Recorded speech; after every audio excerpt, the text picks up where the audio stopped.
de la mediación, la estaba grabando, sí. Que como digo, Correcto. que siempre ha defendido, defiende y defenderá la mediación como un método alternativo, en este caso yo ya digo complementario o adecuado a la solución de controversia. Magistrado de Valencia, un científico de la mediación, como yo sé que es y que le digo, bueno, poco más te puedo decir, Juan, nada más que agradecerte que estés con nosotros y que sigas participando en todas estas conferencias y webinars que vamos a ir haciendo de muchas materias y que desde luego tienes aquí tu casa, ya lo sabes, y le puedes también a Geme, tiene aquí su casa, somos compañeros, Carmen Will y yo, en el foro de mediación del Ministerio de Justicia, el cual somos ambos vocales, y nada, un poco más quiero decirte, de darte la bienvenida y ahí quedarte con Carolina de Blas, que es la directora del Centro de Mediación de ASEMED, y también estará por ahí Carmen, nuestra responsable de comunicación, que estás en tu casa. Muy bien, Jesús. Pues muchas gracias a ti, muchas gracias a Carolina, muchas gracias a Carmen, muchas gracias a Semed y muchas gracias a todas las personas que están a esta hora de la tarde, que es hora de la siesta, escuchándome a mí las cosas que tengo que decir. Yo siempre empiezo agradeciendo, siempre hay que dar las gracias por tener la oportunidad de dirigirse a personas, pero también me gusta, yo voy a ser bastante mi mentalidad de magistrado me hace ser muy práctico. Yo voy a hablar poco y voy a intentar lanzar las ideas que quiero lanzar para que queden a lo mejor en alguna de las personas que me está escuchando, muchas de las personas que me están escuchando, porque todo lo que voy a decir realmente lo vivo de verdad. Es decir, yo llevo en el tema de la mediación muchos años, voy a hacer 25, 26 este año. El primer curso de mediación que dirigí fue en el año 97 y yo utilizo cada día la mediación. ¿Eso significa que yo hago la mediación? No, yo no hago la mediación. Yo utilizo la mediación, uso la herramienta de la mediación para la resolución de los conflictos. A mí me gusta siempre decir una cosa y es que eh, eh, cuando doy clases o en la universidad o doy alguna conferencia, sobre todo cuando doy clases a gente muy joven, les pregunto, ¿para qué han venido a la facultad? ¿Para qué han venido? Entonces me dicen, a aprender, a tal, para tener conocimientos. Lógicamente, yo habría contestado eso si yo fuera en ese momento estudiante. Y yo les digo, no, habéis venido para pasarlo bien. Nosotros vamos a intentar, en el tiempo que podamos estar en esta webinar, disfrutar de este momento. Y entonces, para eso, con ese espíritu voy a decir algunas cosas que tienen que ver sobre todo con mi conocimiento práctico de la mediación. Yo soy magistrado, también doy clase en la universidad como profesor asociado de Derecho Constitucional y pienso que la mediación es una magnífica manera de resolver conflictos. Yo a veces pregunto cuando me dirijo a un auditorio de juristas, también de no juristas, pregunto, ¿ustedes cuáles piensan que es la función de los jueces? Y entonces la mayor parte de las personas que me escuchan me dicen, la función de los jueces es resolver conflictos, aplicar la ley, bueno, básicamente, por resumir, juzgar. Y yo digo, la respuesta no es correcta. ¿Por qué? Pues porque juzgar y ejecutar lo juzgado está en el título sexto de la Constitución, artículo 117, número 3, que es el que dice que la potestad jurisdiccional reside exclusivamente en los tribunales, en jueces y tribunales designados por la ley, etcétera, etcétera, etcétera, ¿no? Eso es el título sexto. Pero un poquito antes tenemos el artículo 24.1 de la Constitución que habla de la tutela judicial efectiva a la que todos tienen derecho. Y ese derecho a la tutela judicial efectiva está en el título primero, es un derecho fundamental. Y no está en el título primero por casualidad, sino porque es un derecho fundamental. Mientras que la definición de juzgar y ejecutar lo juzgado como función exclusiva de los jueces y tribunales está en el título sexto. Es decir, una cosa está en el título primero, la otra está en el título sexto. ¿Cuál de las dos es más importante? la del título primero, porque si no, estaría una del título sexto y otra al revés. ¿Qué quiero decir con ello? Quiero decir con ello que cuando los jueces, los magistrados, eh, homologamos un acuerdo, estamos realizando una función jurisdiccional. Estamos impartiendo justicia. Yo también diferencio entre aplicar la ley e impartir justicia. Son dos cosas distintas. Entonces, ¿cuál es nuestra función constitucional? Nuestra función constitucional es impartir justicia. O, hablando en términos jurídicos, hacer tutela judicial efectiva, lo cual está en el artículo 24 de la Constitución. Juzgar solo es una forma de hacer esto. Porque, ¿qué ocurre cuando a través de una mediación o a través de una negociación o de una conciliación las partes llegan a un acuerdo y el tribunal homologa el acuerdo? ¿El tribunal ha juzgado algo? No, el tribunal no ha juzgado nada. Y sin embargo, ¿está haciendo tutela judicial? Sí. ¿Por qué? Precisamente porque la tutela judicial efectiva consiste entre otras cosas, en eso, en permitir, en favorecer que las partes que están en conflicto consigan llegar a un acuerdo, consigan poner fin a sus conflictos, siendo ellas mismas no solo protagonistas del conflicto, sino también protagonistas de la solución al conflicto. Por lo tanto, entiendo que esta es una manera de impartir justicia también. Esto yo lo suelo reiterar muchas veces y además me gusta decir que, eh, que, eh, bueno, la mediación nos permite utilizar muchas herramientas o nos permite manejar muchas herramientas, aunque no hagamos mediación. Yo estaba comentando con Jesús Lorenzo ahora antes, estábamos comentando y con Carolina algunas cosas que yo he aprendido de la mediación y que no son estrictamente mediación. Por ejemplo, el hecho de ser puntual. Yo sé que en muchos tribunales no se es puntual. No ocurre solo en los tribunales, ocurre en muchas más cosas. Ocurre cuando vas al médico. Yo casi nunca que voy al médico entro a la hora que tengo que entrar, por ejemplo, ¿no? Y pasa en otros lugares también. Y sin embargo, en ciertos lugares sí que se es puntual. Por ejemplo, cuando uno va a coger un avión o cuando uno va a coger un ave.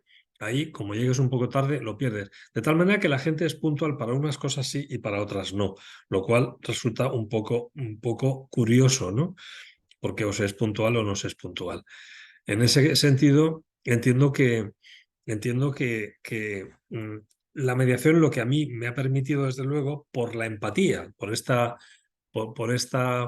herramienta de la mediación que llamamos empatía y que resulta muy importante para nosotros, porque es una herramienta que nos permite ponernos en la posición de la otra persona y con independencia de que no tenemos por qué justificar esto, simplemente justificar la posición de la otra parte, sino solo entenderla. Yo siempre digo que tenemos que seguir los mandatos de la propia naturaleza, ¿no? Ahora que estamos en plan tan ecologista y somos tan amantes de la naturaleza y nos hemos dado cuenta que tenemos que protegerla, bueno, cuando nosotros nos levantamos por la mañana y nos miramos al espejo, da igual el país en el que estemos, el sexo al que pertenezcamos, la clase social en la que estemos y la profesión que tengamos. ¿Qué vemos? Una cara con dos ojos, dos orejas y una boca. ¿Qué significa? ¿Qué nos está diciendo la naturaleza? Que debemos escuchar y ver el doble de lo que hablamos. Y por regla general, muchos conflictos ocurren porque no se escucha correctamente o porque se prejuzga lo que se va a escuchar. A mí hay una cosa que me da especial rabia, cuando alguien está hablando y la otra persona que está escuchando le termina la frase. Esto, mm, esto me parece, aparte de que va contra el derecho a libertad de expresión, porque cada uno dice lo que quiere y déjale que hable y que termine de hablar sobre todo, bueno, pues es algo que es muy frecuente y es una fuente de los conflictos, realmente esta es una fuente de conflicto importante. Entonces, ¿qué quiero decir con esto? Quiero decir con esto que a través de las herramientas que utilizamos en la mediación, mi experiencia al respecto es que he aprendido a gestionar, por ejemplo, lo que ocurre en mi tribunal de forma, lo que yo llamo gestión inteligente del proceso. Es una frase que me he inventado yo mismo. ¿Eso qué significa? Significa, por ejemplo, que vamos a ser puntuales. Vamos a ser puntuales para empezar y para terminar el juicio. Vamos a escuchar a las partes. Yo no fijo la duración que a mí me da la gana. Escucho a los letrados antes. En la audiencia previa, si es un ordinario, les pregunto, juicio ordinario, tenemos una audiencia previa y luego tenemos el juicio. Les pregunto, ¿ustedes con la prueba que han planteado ahora, cuánto tiempo piensan que necesitan para la vista? Y suelo ajustarme al tiempo que piden los letrados, para que nadie pueda decir después, no, señora, es que usted ha fijado un tiempo que es muy escueto, muy poco, No, yo le escucho a todo el mundo. ¿Por qué? Por lo que decía de que tenemos que escuchar el doble de lo que hablamos. Tenemos que escucharlo. ¿En qué se basa? De hecho, la palabra audiencia, audiencia nacional, audiencia provincial, ¿saben de dónde viene eso? De audiencia. Audiencia es de oír. A los jueces de la Edad Media se les llamaba oidores, oidores. ¿Por qué? Porque su trabajo principal consistía en escuchar. No se puede decidir sin escuchar. Y por eso es una, una cuestión importantísima el derecho a la tutela judicial, artículo 24.1 de la Constitución, y del derecho de defensa, el derecho que tienen las partes a que el juez las escuche, a que puedan defender su posición y a que el juez las pueda escuchar y luego valore como considere oportuno. Bien, pues cuando hago este tipo de cosas, yo no estoy haciendo mediación, pero sí que estoy incorporando a mi trabajo normal herramientas de la mediación que permiten mejorar mi trabajo ordinario. Entonces, yo pienso que eso lo podemos aplicar a muchas cosas más, o sea, no solamente al trabajo, en este caso judicial, sino a cualquier otro, también al trabajo universitario. Yo, por ejemplo, doy clases en la universidad y a mis alumnos les digo que empezamos exactamente a la hora. Exactamente a la hora. A lo mejor terminamos antes, porque cuando tengo clases de 2 horas, por ejemplo, yo creo que si uno habla más allá de 50 minutos, las personas que le escuchan acaban desconectando. ¿Por qué? Porque el oído humano, el cerebro humano está preparado para escuchar eso como máximo con atención.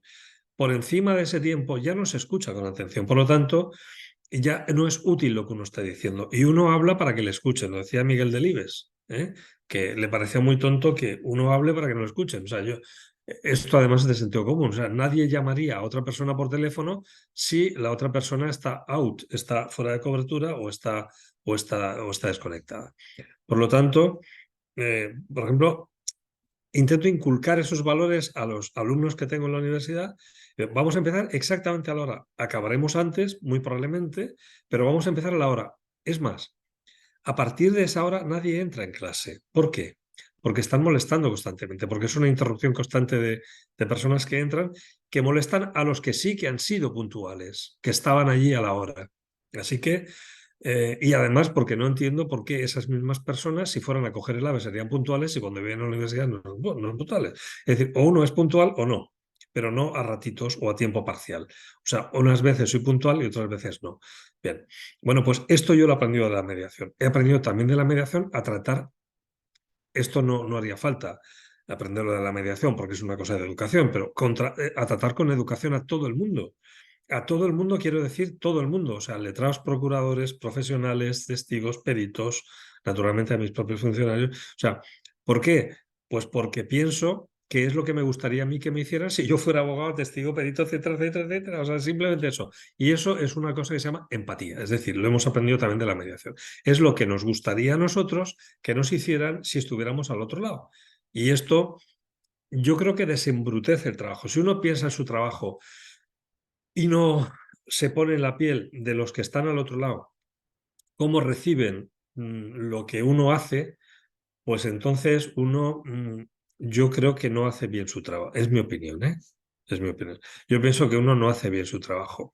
Y yo pienso, ciertos trabajos en los que no nos podemos permitir el lujo de estar al 50%. Es decir, yo creo que ningún trabajo, pero bueno, hay trabajos que tienen más tolerancia eh, que otra. O sea, si yo, no sé, contrato a un jardinero para que me corte los árboles de tal y me los corta mal, pues puedo perder los árboles. Pero si un cardiólogo me opera mal, puede matar. O si o si un juez me pone una sentencia incorrecta, me puede... O sea, nadie, hay ciertos lugares donde nadie va por placer. Por ejemplo, a un centro sanitario o a un tribunal. Nadie va por placer. Uno no va como cuando va al cine. O sea, uno va al cine para pasarlo bien. Uno va a un tribunal porque tiene un problema. O va al hospital porque tiene un problema. Nadie va al hospital para pasarlo bien. Y nadie va a una comisaría de policía o a un tribunal para pasar el rato, sino porque tiene un problema que quiere que lo solucionen. Por lo tanto, habremos de situarnos, al menos en mi opinión, en esa perspectiva para poder dar una solución correcta. Y sobre todo escuchar. Es decir, escuchar. Y dar respuestas. Mucha gente piensa que los tribunales son una cosa lenta, muy... Esto es mentira. Todo depende de las personas. Las instituciones, en realidad, son una carcasa que no tiene mucho significado. Es decir, lo importante es quién está detrás de eso. Por eso, un organismo funciona bien y el otro que está al lado funciona mal, siendo lo mismo. ¿Por qué? Porque quien está detrás tiene una forma de empujar las cosas diferente. Bien, pues todas estas cosas que tienen que ver con la mediación, porque yo las aprendí de la mediación. Yo descubrí la mediación cuando yo ya era juez, hacía bastantes años que era juez, y pensé que eso era una herramienta muy útil para lo que mi vocación, yo soy un juez absolutamente vocacional, para lo que mi vocación me había inclinado. Es decir, para solucionar los problemas de las personas, o he dicho en términos jurídicos, he dicho en términos jurídicos para hacer tutela judicial efectiva, que es para lo que estamos nosotros. Por eso me refiero siempre al artículo 24. Entonces, en esa línea, eh, desde el año 97 que yo estoy trabajando por esto, pues en el año 6 nos invita un grupo de magistrados italianos a un convenio, a un congreso que se hacía en Italia, de GEME Italia, porque hacía unos años antes, en el año 3, el presidente de la Corte de Casación francesa, o sea, el presidente del Tribunal Supremo francés, la máxima autoridad francesa, crea GEME Francia. GEME es un grupo europeo de magistrados por la mediación. 8 magistrados españoles, que por supuesto no existía GEME España, aún no lo habíamos creado. Estábamos haciendo pinitos con esto en el año 6, 2006. Fuimos a la Corte de Casación italiana, justamente un día que para nosotros es muy importante. Digo, para nosotros los valencianos, yo soy valenciano. Nosotros fuimos el día 19 de marzo, día de San José, del año 6, 8 magistrados españoles, entre los cuales tuve la suerte de encontrarme, y decidimos crear GEME España. En aquel momento éramos nada más 8, éramos seguramente la sección más pequeña cuando lo creamos de Europa. Hoy somos la más numerosa y además presidimos GEME Europa. Somos más de 200 personas ya ahí. Entonces, ¿qué quiero decir con esto? Me sorprendió mucho la actitud del presidente Canivé, porque contaré una pequeña anécdota, porque tiene mucho que ver con su talante y eso tiene mucho que ver también con su forma de actuar, y también contaré una anécdota de él con respecto al tema de la mediación. Los 8 españoles que estábamos en Roma nos quisimos hacer una foto que inmortalizara el momento y buscábamos a una persona que nos hiciera la foto. Y nos apareció por ahí un señor con acento francés y nos dijo si quería él, si nosotros queríamos que él nos hiciera una foto. Le dijimos que sí y nos la hizo. Ese señor era Guy Canivet, presidente del Tribunal Supremo francés. Una grandísima persona. Y esta persona propició una mediación en un asunto que llega al Tribunal Supremo francés entre 2 grandes empresas. Una es la Coca-Cola, pasó hace muchos años y por lo tanto ya se puede contar y se pueden dar incluso las referencias de las entidades que participaron, entre la Coca-Cola y el periódico Le Monde. Le Monde es un gran periódico francés que todos conocerán, era un pleito por difamación que había llegado hasta el Tribunal Supremo. Bien, pues el presidente Canivet eh, utilizó la mediación para ese tipo de conflicto y consiguió que llegaran a un acuerdo. Esto tampoco es una cosa muy conocida. Y luego hay otra cosa que me gustaría también contar. Cuando se produjo el conflicto en la década de los 90, al final de la década de los 90, entre Microsoft y el gobierno norteamericano por el navegador que había sacado Microsoft, hubo un problema con las autoridades americanas y con las europeas. ¿Por qué? Porque el navegador que iba a realizar la empresa informática tenía un pequeño truco, por decir, llamarlo de alguna manera, y es que mm, podía violar las leyes contra la competencia. ¿Por qué? Porque se trataba de un navegador que iba a pagar la empresa informática de Microsoft, pero a través de la cual solo se podía ir a través del sistema operativo de Microsoft. Es como si la Citroën decide patrocinar, hacer carreteras en Francia, pero que solo puedan circular coches de la marca Citroën. Entonces, eso pugnaba evidentemente contra las leyes de la competencia norteamericanas y europeas, y se produjo un pleito porque las autoridades norteamericanas multaron a Microsoft y también las europeas. Pero en América la cosa acabó por mediación, y esto es una cosa que tampoco se conoce mucho. Cuando estaba el asunto ya judicializado, las partes decidieron acudir a una mediación y, y decidieron designar un mediador. Y acabaron designando a un juez del circuito de Nueva York, circuitos con lo que aquí llamaríamos partido judicial. ¿Y por qué designaron a un juez? Porque pensaron que era una persona que sabía cómo iba a acabar el proceso, porque era una persona de mucha experiencia, y además era un experto informático. Él, por supuesto, tuvo que dejar la judicatura durante el tiempo que hizo la mediación, porque no podía compatibilizar ambas actividades. Y el asunto acabó mediante un acuerdo, porque es cosa que no ocurrió en Europa. En Europa no acabó con un acuerdo. ¿Eh? Pero sí que acabó con un acuerdo en Estados Unidos. Y esta es una cosa que tampoco se conoce mucho. Esto fue a finales de los años 90, principios de antes de llegar a la década al año 2000. Entonces, mm, a mí estas cuestiones me parecieron muy innovadoras, me parecieron muy interesantes y me aproximaron mucho al mundo de la mediación por ser cosas que parecían ser muy modernas. Sin embargo, nosotros aquí en Valencia tenemos un tribunal consuetudinario popular, se llama el Tribunal de las Aguas, que tiene 1000 años, 1000 años. Es el tribunal popular más antiguo del mundo y tuvimos vamos, nosotros, yo desde luego, desde, desde GEM España les hicimos socios de honor de GEM España, son los primeros socios de honor de GEM España, y lo que hacen tiene bastante que ver con la mediación y ellos no lo saben, porque los que forman parte del tribunal no son jueces, son agricultores en activo.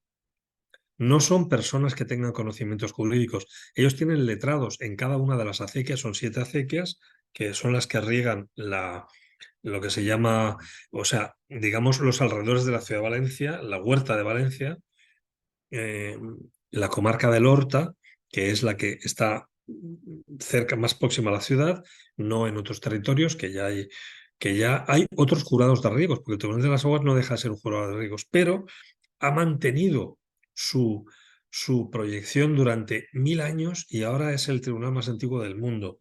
Incluso nuestra Constitución de 1812 intentó suprimirlo porque se va hacia la unidad jurisdiccional, se suprimen todas las jurisdicciones especiales, pero se mantuvo gracias al juez Borrull, que además también fue diputado en las Cortes de Cádiz y tiene una calle aquí en Valencia y también en otros lugares de la Comunidad Valenciana, eh, por esto. Y vamos a organizar, lo digo por si alguien está interesado y vive aquí, pues les podemos invitar. Yo estoy organizando una actividad en el Colegio de Abogados de Valencia que tendrá lugar el día 23 de abril por la tarde, a eso de las 6:30 hasta las 8, gratuita, en la que hablaremos de Borrull, de Francisco Javier Borrull y Vilanova, que es una persona que influyó de forma decisiva en que no se eliminase el Tribunal de las Aguas. Bien, lo que quiero decir con esto, no quiero profundizar esto, lo que quiero decir con esto es que esto de la mediación parece una cosa muy moderna. Hombre, esto soluciona el pleito de Microsoft, soluciona el pleito tal. Sin embargo, es muy antigua. O sea, los miembros del Tribunal de las Aguas, que hace 1000 años que funcionan, tienen 100 pleitos al año. Y solo podemos ver 10 juicios en el corralet. Ellos se ponen, hacen como un corralito en la Puerta de los Apóstoles, en la Plaza de la Virgen, los jueves a las 12. Entre paréntesis diré, lo hacen los jueves a las 12 porque en esa época en la que estaba el Tribunal de las Aguas, en Valencia y en Toledo convivían judíos, cristianos y musulmanes a la vez. Y el viernes es la festividad cristiana, el sábado, el sabbat, es la judía y el domingo es la musulmana. De forma que el jueves era cuando hacían el mercado en el foro, lo que antes era el foro romano, y ahí se hacía el tribunal, que lo sacaron fuera de la mezquita, donde antes la mezquita, que ahora está la catedral, porque los que se quedaron aquí, que eran moriscos, cuando se expulsa a los musulmanes, se convierten formalmente al cristianismo, pero siguen siendo musulmanes y no quieren entrar en una catedral.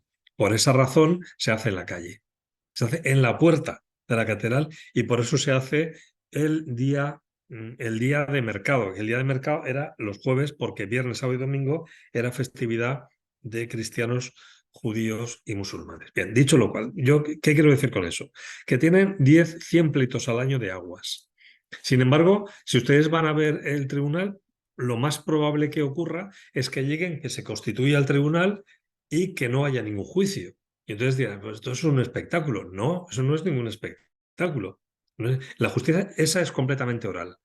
No se escribe absolutamente nada. ¿Saben por qué pasa esto?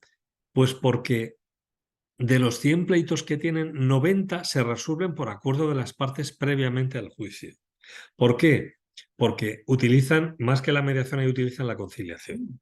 Llegan a acuerdos y no llegan a ir a juicio. No llegan a ir a juicio porque el agricultor valenciano eh, tiene miedo a ir al corralet. O sea, no le parece una cosa que alguien le iba al corralet, que alguien iba al tribunal, le parece una cosa, digamos, que merma un poco su honor y por lo tanto intenta evitarlo. Intenta evitarlo. Bien, pues lo que quiero decir con eso es que una cosa que parece tan moderna como la mediación es muy antigua, porque ya lo hacía nuestro Tribunal de las Aguas, incluso antes. Si nos remontamos a los romanos, el tribuno de la plebe, que es digamos, el origen de lo que hoy llamamos el ombudsman o el defensor del pueblo, el síndic de Creuches o como se llame en cada territorio, bien, esto tiene mucho que ver con la mediación también. Tiene mucho que ver con la mediación también. Entonces, lo que quiero decir es que no hay nada nuevo bajo el sol, que la forma de resolver los conflictos siempre ha sido y siempre será de dos maneras. O bien, porque un tercero, me refiero a la forma pacífica de resolver los conflictos. Hay otra que es la violencia, pero eso está fuera del derecho. Me refiero cuando nos encontramos dentro del mundo del derecho, por ahí dos formas. O que alguien lo resuelve, los sistemas heterocompositivos, que son la vía jurisdiccional y la vía arbitral, o los sistemas autocompositivos, cuando yo mismo soy capaz de resolver mi conflicto. Cuando puedo hacerlo de manera directa, estamos hablando de negociación. Yo tengo un problema con otra persona, lo hablo con esa persona y lo resuelvo. Eso es negociación pura. Es, por lo tanto, un sistema autocompositivo no asistido, porque no necesito que me asista nadie. O puedo acudir a un sistema autocompositivo asistido. Es decir, necesito a una persona, que en este caso es o un conciliador o un mediador, para que me ayude. ¿Qué diferencia hay? Pues ustedes lo saben bien, pues la conciliación, ¿qué ocurre? Pues es un sistema no estructurado. Es decir, una conciliación no tiene fases en principio, sino que el conciliador reúne a las partes en conflicto, les hace hablar porque son incapaces de hablar entre ellos y consiguen a través del diálogo quizás llegar a alguna solución. Y luego también eh, porque el conciliador puede sugerir posibles soluciones, cosa que en la mediación no se suele hacer.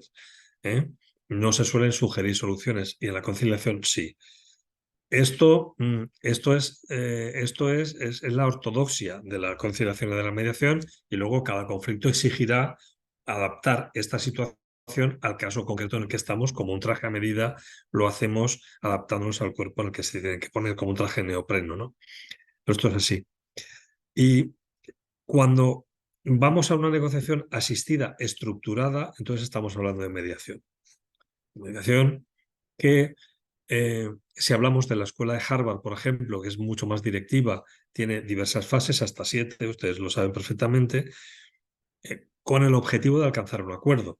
Lo que ocurre es que, y esto suelo preguntarlo a veces también como pregunta trampa cuando doy alguna conferencia o clase y tal, suelo preguntar, ¿cuál es el objeto de la mediación? Y me dicen muchas personas que me escuchan, conseguir un acuerdo. Bien, la respuesta no es correcta. Ese no es, ¿por qué? Porque hay una cosa que se llama la mediación transformativa. La mediación transformativa, ¿qué es? Es la que se utiliza para atacar la causa del conflicto y eliminarlo o minimizarlo, aunque no se llegue a ningún acuerdo. Por lo tanto, Joe Folger y Fariña, etc. Entonces, aunque no consigamos el acuerdo, estamos haciendo que la mediación funcione. Eso a mí me ocurre muchas veces en mi experiencia personal. Yo derivo muchas cosas a mediación, ahora les diré cómo lo hago, y van a mediación. No, al dar la mediación, no se ponen inician el proceso de mediación, no consiguen un acuerdo y vuelven otra vez al tribunal, porque piensan que no van a conseguir un acuerdo. Y cuando se aproxima, hoy mismo he tenido uno de esos, hoy, por no ir más lejos, un asunto de hoy, además, era un juicio que duraba 3 horas y que habíamos hecho, esta es la tercera sesión, que habíamos hecho ya 2 sesiones de otras 3 horas. O sea, habíamos hecho 6 horas, esta era la tercera sesión que hubiéramos hecho 9 y nos quedaban por lo menos 2 o 3 sesiones más. Bueno, pues lo de hoy ha acabado por un acuerdo entre las partes. Entonces, mm, el acuerdo no siempre, muchas veces lo que estaba contando, vuelven al tribunal y cuando se aproxima la vista, mm, dicen que han conseguido un acuerdo. A lo mejor por negociación, ni siquiera por mediación. ¿Pero por qué lo hacen? Porque han visto el puente, han visto la posibilidad de, les hemos enseñado el puente, o sea, les hemos enseñado el camino que les permite conseguir un acuerdo. Y en esta ocasión a lo mejor no han necesitado un mediador, pero han aprendido a transitar por el acuerdo porque había un mediador que les ha enseñado el camino con la linterna, si no, no lo hubieran conseguido seguramente. Entonces, eso me lleva a hablarles en un minuto del tema de las estadísticas. A mí me da mucha risa cuando escucho a ciertas personas que dicen, es que la mediación no acaba de arrancar porque los números no dan. Esto es una frase muy común. La mediación no acaba porque los números no dan. Y yo me río para mis adentros un poco, ¿no? Porque digo, vamos a ver, para empezar, cómo se computa una mediación ha tenido éxito? ¿Porque ha habido un acuerdo? Bien, pues si se hace así ya estamos fallando, porque ya he dicho que no es ese, eso solo es la mediación de Harvard, o sea, un tipo de mediación la que pivota sobre la consecución del acuerdo cuando consideramos que hay un éxito, pero otras no, otras no. ¿eh? Y segundo, vamos, yo he tenido este tipo de asuntos, es decir, contaré uno que me viene a la memoria ahora mismo. Pleito de unos hermanos en una empresa familiar. Aquí tenemos en Valencia muchas pymes. Hay muchas pymes de hermanos, tíos, primos que montan una empresa de muebles o montan pequeñas empresas y acaban llevándose mal. Entonces, se llevan mal y se llevan mal en la empresa y cuando están en la cena de Nochebuena. O sea, se llevan mal siempre. Lo único que cambia es el escenario. O sea, se llevan mal allí donde estén, porque son ellos los que se llevan mal, no es el sitio que les afecta. Entonces, lo que yo llevaba era un tema en el cual vienen a dividir cosa común, quieren liquidar una ACB, una comunidad de bienes, dos hermanos que tienen una farmacia. Estos hermanos, los dos farmacéuticos, tienen a sus padres farmacéuticos.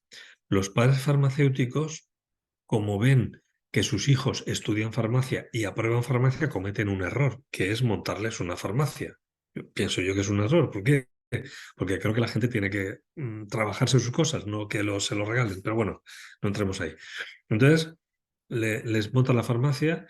Al principio las cosas van muy bien y constatamos que cuando aparecen otras personas, el conflicto escala. ¿Qué personas? Pues cuando uno se casa, la otra es un chico y chica. eh, hasta el punto de que llega un momento en que cada uno no se querían ni ver, porque ya no es que tuvieran un conflicto de comunicación. Conflicto de comunicación es cuando yo digo algo y alguien no me escucha.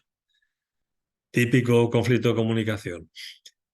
Esto es un estereotipo y podría ser al revés, lo cuento de manera tal. Cuando uno va con su pareja a un supermercado un sábado por la tarde y su pareja le dice, mañana vamos a ir a cenar a casa de mi amiga Mari Carmen, que nos invita a cenar. Y él le contesta, muy bien. Llega al día siguiente, él está viendo el partido de fútbol con unos amigos y tomándose unas cervezas, y llega ella y le dice, ves arreglándote que nos tenemos que ir a casa de mi amiga Mari Carmen. Y él le pone cara de pánico y dice, ¿cómo? Claro, cuando le dijo que sí, no le estaba escuchando. Conflicto de comunicación. Conflicto de relación. Yo entiendo muy bien lo que me dice el otro, pero como me cae tan mal, le voy a decir que no a todo. Si eso mismo me lo dijera otro, le diría que sí. Pero como me lo dice este hombre, que es mi cuñado, o es mi suegra, o sea, no. Eso se llama conflicto de relación. No es que yo no lo entienda, yo lo entiendo muy bien. Es que me cae tan mal que cualquier cosa que me diga le voy a decir que no. Bien, pues esto es lo que les pasaba a estos dos hermanos que tenían un conflicto de relación. Y entonces uno iba por la mañana con su datáfono, cobraba como si fuera tal, y el otro iba para no verse. Tuvieron problemas en el ámbito penal, porque alguien cogía dinero de la caja, alguien hacía administración desleal, querella por tal, ámbito penal. Tuvieron problemas con la administración. Nadie hacía las liquidaciones fiscales de Hacienda, sociedades, demás, bla, bla, bla. Hacienda eh, pues felicita Navidades rápidamente.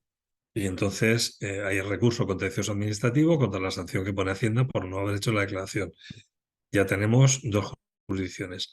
Uno de los empleados, uno de los hermanos, contrataba a una persona para trabajar en la farmacia, a una persona que trabajase allí, un mancebo de farmacia, y el otro le echaba. La persona despedida, ¿qué hacía? Iba a la jurisdicción laboral por despido improcedente. Ya tenemos otra jurisdicción. Y acabaron como fin de fiesta en mi tribunal, yo estoy en un tribunal civil en Valencia, para liquidar la comunidad de bienes. Después de haber recorrido todo esto, yo los veo venir y ya sé antes, toda esta historia no me la cuentan, la demanda, me entero después.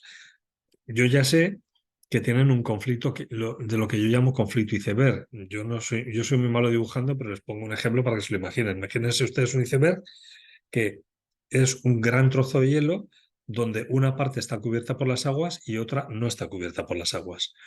Lo que a mí me plantean, el litigio, es la parte visible, explícita, lo que se ve. Pero realmente el iceberg no es eso, es todo, sobre todo lo que hay abajo. Es decir, el Titanic se hundió porque chocó contra lo de abajo y lo de arriba está porque lo de abajo existe. Entonces, claro, pero yo sobre eso no puedo decir nada porque entonces sería incongruente, para los no juristas lo siento, sería incongruente por extrapetita, o sea, estaría diciendo más cosas de lo que me piden. No puedo decir, o sea, yo me tengo que limitar no porque yo quiera, sino porque me lo dice la ley a lo que las partes me están pidiendo. Porque una cosa es el litigio y otra el conflicto. El litigio es la parte de conflicto que se lleva al tribunal. O sea, el trozo y ver que se ve. ¿Qué consigo con la mediación? Que puedan hablar de todo. Que puedan hablar de todo.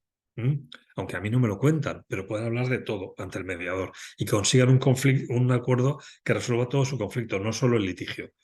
Bien. Eh, toda esta historia no me la cuentan, pero yo sé que tienen un conflicto iceberg. ¿Por qué? Por dos cosas. La primera, porque deciden venir al tribunal. Para liquidar una comunidad de bienes no hace falta ir a un tribunal. Uno va al notario y luego se come una paella. Es decir, si uno decide ir al tribunal, ¿por qué es? Porque uno quiere pelear. Es decir, si uno sube a un ring, ¿por qué quiere subir a un ring? Porque quiere boxear, porque si quiere jugar al fútbol, según campo de fútbol. O sea, depende del escenario que uno elija, se puede ver su intención, se puede ver si lo que quiere es una cosa o quiere hacer otra. Eso entra. Y luego, El lenguaje no verbal, que es una cosa que también valoramos mucho en la mediación, una de las herramientas de la mediación es el lenguaje no verbal, o sea, lo que decimos sin hablar, sin hablar. Y entonces yo veo que entra un hermano, entra otro hermano, no se miran y el ambiente se carga de una energía muy negativa. Nosotros somos energía y materia, ser humano. La materia desaparece, la energía ni se destruye ni nada, simplemente se transforma, como decía el físico. Y además, esto cuando vamos a meter la llave del coche que nos da como un calambrazo, un rayito y lo vemos, pues eso. O sea, se nota una mala energía. Cuando hay mala energía, cuando hay buena energía, se nota. Entonces yo con esos dos elementos sé que hay un conflicto entre las partes. Y entonces digo, grabado, dije, me he dado cuenta de que ustedes tienen un problema mayor del que me están contando. Es decir, el litigio que me están planteando solo es una parte del conflicto más grave. Que sepan que yo no voy a resolver su conflicto, no porque yo no quiera, voy a hacer todo lo posible, pero ustedes me están planteando solo una parte, ustedes tienen otros problemas que no me han contado. Por eso yo les voy a plantear ir a mediación.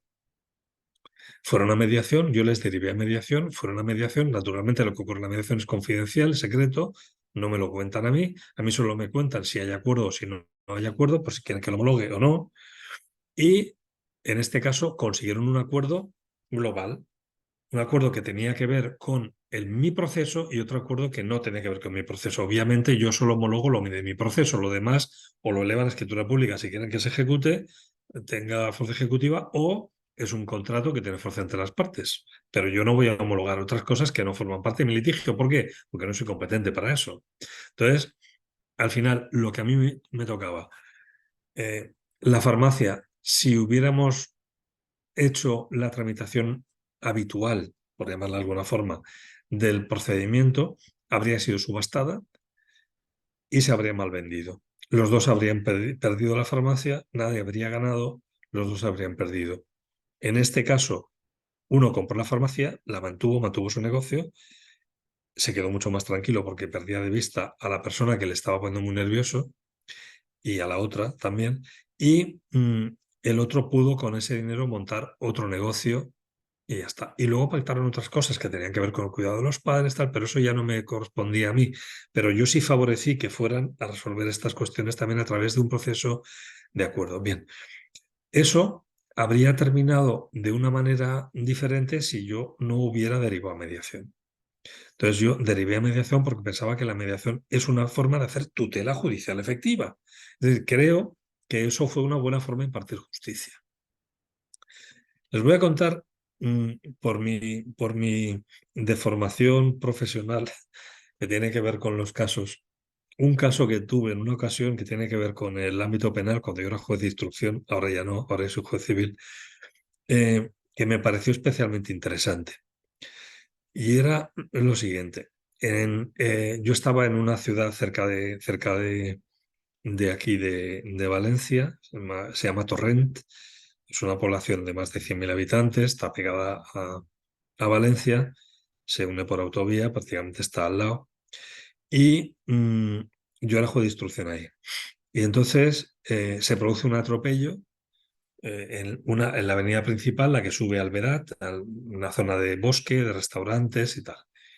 Y el atropello se produce por un chico joven que va con un 4x4 y atropella levemente a un señor mayor que cruzaba por un paso de peatones, un señor de unos 70 y tantos años.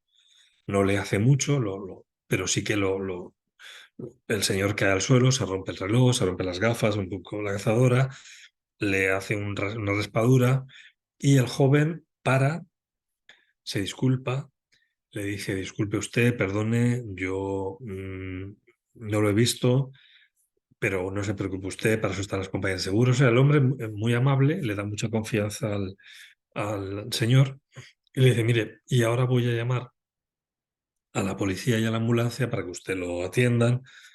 El señor, el chico, muy amable. Hasta que en un momento determinado, pasados 10 minutos, el chico le dice al señor mayor, pero mire, ¿sabe qué? Yo es que me tengo que marchar, porque yo dentro de 20 días voy a casarme y he quedado con mi novia en un restaurante del Vedat y mi novia tiene un carácter un poco fuerte, de tal manera que si yo llego tarde voy a tener un problema con mi novia. Entonces, si a usted no le importa, yo me voy y se va. Total, que el señor se queda allí atropellado con una silla que le habían puesto, que no había venido la ambulancia, que no había venido la policía, con la sensación de que le habían tomado un poco el pelo, ¿no? Entonces él pone una denuncia en lo que en aquel tiempo se llaman juicios de faltas, que se llaman juicios por delitos leves, por una imprudencia de tráfico. Y en aquel tiempo la ley permitía hacer una comparecencia para el tema de la responsabilidad civil, para garantizar que se haya pagado la responsabilidad civil y tal. Yo aprovechaba esa comparecencia para intentar un acuerdo entre las partes. Entonces hago la comparecencia, vienen los letrados, no vinieron los propios, vinieron solo sus letrados y yo les digo, miren, tenemos un informe, tenemos ya el informe pericial de la valoración de las cosas que al señor se le habían roto, las gafas, el reloj, etcétera, que lo va a pagar la compañía de seguros del chico del coche. Tenemos un informe forense donde se describen las lesiones que el señor mayor ha tenido y por lo tanto se pueden valorar. Le pregunto al abogado del señor, ¿ustedes, no obstante, quieren continuar el procedimiento para que haya una vista? Porque en ese tipo de juicios no había fiscal porque es una cosa estrictamente privada, o sea, no intervenía el Ministerio Fiscal. Por lo tanto, si no hay acusación, no hay condena. Entonces yo le pregunté, ¿usted quiere? Y el abogado me dice, sí, señoría, porque mi cliente lo que quiere es recibir una satisfacción del joven, porque se sintió, ya no solamente tuvo un perjuicio, digamos, económico, sino que tuvo un perjuicio personal. ¿Por qué? Porque se sintió maltratado. Esta persona, en principio, parecía muy amable y luego dejó de serlo y me dejó ahí tirado. Entonces, yo quiero que reciba una lección. Entonces yo le digo al letrado, mire, me parece muy bien lo que usted dice, pero piense y transmítaselo a su cliente. Si hacemos un juicio, mm, mm, yo, la responsabilidad civil se reconoce, se le va a abonar a su cliente y puede ocurrir que yo acabe poniéndole, si es que considero que ha habido una infracción penal, una multa al otro señor, al chico joven. Esa multa a su cliente, digamos, no le va a afectar mucho porque no va a recibir nada. O sea, es una multa que se ingresa en las arcas del Estado, del Tesoro Público. Mire si hay alguna otra forma de reparación del daño, tiene que ver con la justicia restaurativa, pero la reparación del daño que sea útil a su cliente. Por ejemplo, si su cliente es pintor, podría pintarle la casa al señor. Si su cliente, algo que de él, no que lo pague la compañía de seguros, sino una cosa, porque es usted lo que busca, usted lo que busca es una reparación personal. Sí, sí, sí, señoría. Y así quedamos. El día del juicio, esto tuvo lugar como una semana antes de la vista. El día del juicio me vienen los letrados un poquito antes y me dicen, señoría, hemos conseguido un acuerdo. Eh, vamos a perdonar, lo que vulgarmente se llama retirar la denuncia, vamos a perdonar, y eso extingue la responsabilidad penal. Y hemos conseguido un acuerdo que consiste en que la compañía de seguros nos paga los daños, las lesiones, y que el propio señor joven acomete lo que se llama la reparación moral, es decir, ha pedido perdón a mi cliente de la forma en la que mi cliente le ha pedido que le pida perdón, es decir, pues por escrito, de forma verbal, delante de su familia, como sea, como él se considera reparado, y hemos acometido también lo que se llama la reparación simbólica. La reparación simbólica es hacer algo por el otro uno mismo, no la compañía de seguros y más allá del perdón. En este caso, el señor mayor pues se consideraba un poco discriminado porque sus compañeros de quinta, sus compañeros de su edad, ya jubilados todos, estaban utilizando ya los correos electrónicos, los chats, hace tiempo que ocurrió. chats, correos, y él no sabía, porque él no era de esa generación de la informática. Entonces se encontraba con un poco desplazado. ¿Y qué era el joven informático? ¿Y cuál fue el acuerdo? Darle clases gratis de informática todos los sábados 2 horas. Eh, Eso es lo que se llama reparación simbólica. Así que con todo esto me retiran la acusación, yo pongo sentencia absolutoria, recogemos el acuerdo porque es título de ejecución si no se cumple, y yo no obstante le dije a la funcionaria que tramitaba el asunto, míreme si es verdad que se está cumpliendo esto, porque quiero saberlo. Y sí, este hombre estuvo 6 meses dándole clases de informática al señor mayor durante 2 horas todos los sábados. Pero además pasó una cosa que yo no me imaginaba y que la cuento ahora y alguno dirá, esto parece una serie de televisión. Pues no, les aseguro que fue tal y como lo estoy contando. Miren, eh, Torrente es una ciudad ya grande, tiene más de 100.000 habitantes y todo el partido judicial mucho más. Pero funciona todavía como un pueblo y la gente tiene motes, sobrenombres. Y entonces, como ellos estuvieron durante mucho tiempo hablando, resulta que, bueno, pues una de las cosas que exploraron es las familias de las que provenían. Y uno dijo, hombre, pero si mi abuelo era el tío Cebolla o el tío no sé qué, pues el mío también, eran familia. Los dos eran familia lejana, no eran familia cercana, pero tenían un antepasado común. Y a partir de ese momento se juntaban en todas las festividades. Entonces, por ejemplo, en Navidad o en cumpleaños, es decir, fueron capaces es decir, el hecho de pasar por el juzgado fue un elemento que les unió y no les desunió. Si hubiéramos hecho un juicio normal, estos señores se vuelven a ver por la calle, yo estoy seguro que no se saludan porque seguro. Sin embargo, de esta manera no solo se saludaron, sino que es que mantuvieron, no sé si mantendrán todavía, pero ya se perdió la pista, pero mantuvieron una relación porque tenían relación de familiaridad. Y esto sí que no me lo esperaba yo. O sea, yo lo otro me lo podía esperar, pero esto ya no. Entonces, esto fue como lo estoy contando. Esto, por supuesto, los dos me dijeron que no esperaban que un tribunal hiciera eso, que les parecía una, yo creo que, vamos a ver, yo esto lo hice porque pensé que había que hacerlo. Yo me creo lo de la mediación y derivo a mediación. Yo derivo habitualmente a mediación hoy en día, muchas veces. Y además lo comparto con mi equipo. Lo comparto con el letrado de la Administración de Justicia, el antiguo secretario judicial, con los funcionarios y les explico por qué. O sea, porque yo necesito que mi equipo me siga. No me sirve solo impartirles instrucciones. Hay unas normas que yo he fijado de cómo derivo siempre y estas ni me las preguntan. Por ejemplo, ciertos tipos, todos los conflictos y deberes los derivamos. Todos los conflictos, por ejemplo, divisiones de cosa común, todos esos los derivamos.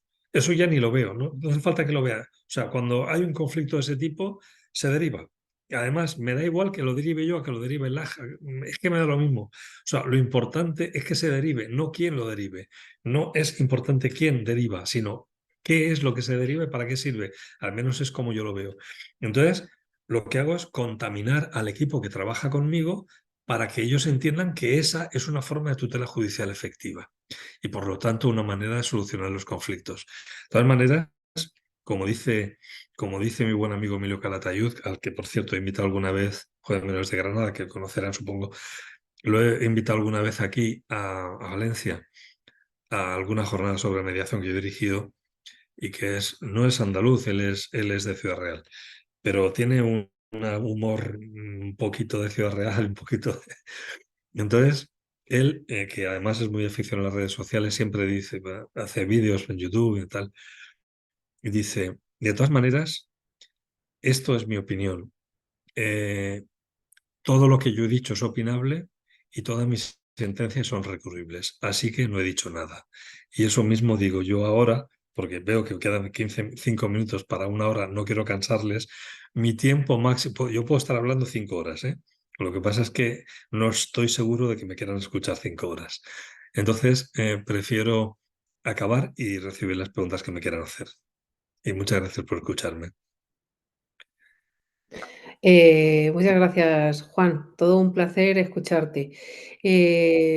Rescatar un par de ideas que has comentado que me parece súper importante quedarnos con eso, ¿no? Gestión inteligente del proceso, Sí, herramientas de mediación permiten mejorar el trabajo diario, en este sí, caso el de la labor de judicatura. La empatía desembrutece y hay que escuchar, hay que sí. escuchar y contaminar en el entorno de las habilidades de mediación.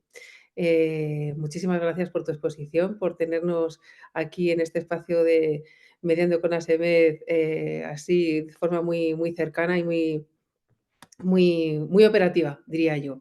Si te parece, voy a mirar las preguntas que pueda haber en el chat, Claro que por si sí. alguien quiere formular alguna y y no sé si alguien quiere levantar la mano o tiene alguna pregunta. De momento no veo ninguna por aquí. A ver si lo estoy Sí, sí, mirando sí, bien. hay una persona que quiere. A ver, eso es que no lo veo bien yo desde aquí. Un Sí, sí, segundito. sí. Yo estoy viendo a una persona, Joana Liz, que está levantando la mano. A ver, ¿Eh? sí, Joan, Es nuestro démosle voz. compañero de Barcelona. A ver, Exacto. Pero vamos a mute, desactivar tiene el audio, mute. por favor. Joan, desactívate el audio para poder escucharte. Está en mute. ¿Ahora se me oye? Ahora sí, Ahora sí, ahora sí. sí. Sí. Buenas tardes, No, Joan. únicamente un añadido. En las familias gitanas se utilizaba la figura del arreglador. Sí, La No figura del tío sé es lo que vemos si... muchas veces en el centro penitenciario también, ¿no? El sí, tío es la persona a la que le piden consenso o a la que cuando han tenido un problema acuden a él y lo que Sí, diga el tío. sí, el Juan, tío, exacto. Sí, desde sí. tu experiencia, El arreglador, sí, sí. No, sí, yo no no es tuve verdad. experiencia Es directa, verdad. ¿eh? Yo además tengo una experiencia de cuando yo estaba en la escuela judicial, antes de estar en Barcelona, a la que he ido varias veces, porque además mi primer destino fue Igualada, yo estuve en Barcelona durante un tiempo y he ido muchas veces a la escuela judicial a dar formación sobre mediación, pero cuando yo hice la escuela judicial yo estaba en Madrid, entonces me acuerdo en este tipo de conflictos con personas de etnia gitana que se introducía la figura, parte del arreglador, de lo que llamamos nosotros el patriarca, que ellos le llaman el hombre de respeto. Entonces, esta persona hace una especie de eh, mediación o de gestión pacificadora de los conflictos, mejor, que es muy útil. Es muy útil. Y además, no quería contar una pequeña anécdota de 30 segundos. En el año cuando hicimos GEME, yo fui el primer secretario general de GEME, creo que estoy hablando del año 7, porque creamos GEME a finales del 2006. Eh, y vino una periodista, creo que era del País, del Mundo, en un periódico grande, que me quería hacer una entrevista. Y entonces yo le dije que muy bien, que no tenía ningún problema. Vino, yo estaba en Torrent, entonces vino a mi despacho, estuvimos hablando, me pidió permiso para grabarme, igual que Carolina, yo le he dicho que sí, por supuesto, y me graba. 2 horas hablando, bla, bla, bla, le digo mil cosas porque yo hablo bastante. Y luego ella saca un titular. El titular fue providencial, o sea, el titular realmente consiguió, como ha hecho Carolina, que ha extractado las pastillitas más. Pues esto mismo hizo esta periodista. Esta periodista dijo, como titular de mi entrevista, dijo, la mediación permite impartir justicia con rostro humano. Tienes una forma de humanizar la justicia. Yo lo creo esto, y yo lo dije esto, entre muchísimas más cosas. Entonces, ella extractó eso y lo publicó. Y realmente me pareció providencial. Todo lo que quería decir. Eh, vamos a ver, muchas gracias, Juan. Por aquí hay gente que ha puesto en el chat que ha sido muy interesante. Muchísimas gracias. Y No, está bien.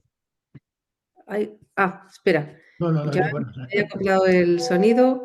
Vale. Pues, ¿qué decirte? Juan Francisco Mejías Gómez, magistrado y profesor de Derecho Constitucional. Un placer tenerte aquí en este espacio de Mediando con ASEMED. Para todas las personas que han estado presentes en el webinar, deciros que también podéis rescatar el webinar a través de Medata, la plataforma de formación continua que tenemos en ASMED para crear comunidad entre mediadores a falta de un colegio profesional. Deciros que cualquier consulta o duda que podáis tener para estar en la formación continua o para poder acceder a la sesión en diferido, podéis contactar en el número de teléfono que voy a dejar aquí en el chat, que es el 622 42 43 18, ¿vale? Y a través de nuestra página web, asemed.org. Emplazaros para nuestro próximo webinar, que será el día, a ver, un momentillo que tengo por aquí la chuleta. Es en este mes de marzo, el día 15. Y antes de eso, la próxima semana, el día 8, vamos a tener la jornada de mediación penal y penitenciaria. Esperamos veros ahí conectados y Juan Francisco, muchas gracias por tu tiempo, por tu labor, por impartir la mediación como una herramienta de justicia y aquí nos tienes para cuando nos necesites, ¿de acuerdo? Muchas gracias a todos y que tengáis una buena tarde. Igualmente. Gracias a todos los presentes y buen fin de semana. Nos vemos mediando. Chao.